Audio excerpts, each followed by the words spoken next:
TVK தலைவர் Vijay.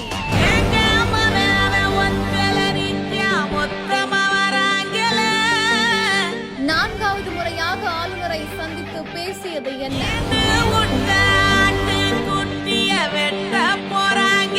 TVK தலைவர் விஜயின் பதவி பிரமாணம் எப்பொழுது? ஆளுநர் கூறியது என்ன? யாரே என்ன செஞ்சீங்க இல்ல பயத்தில உடம்பெல்லாம் சொட்டீங்க.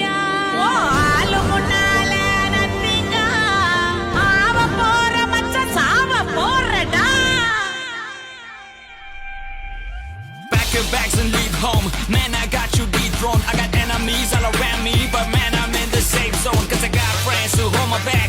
No, I ain't going back. Haters wanna slow my track, but man, I'm heading my back. We are drive.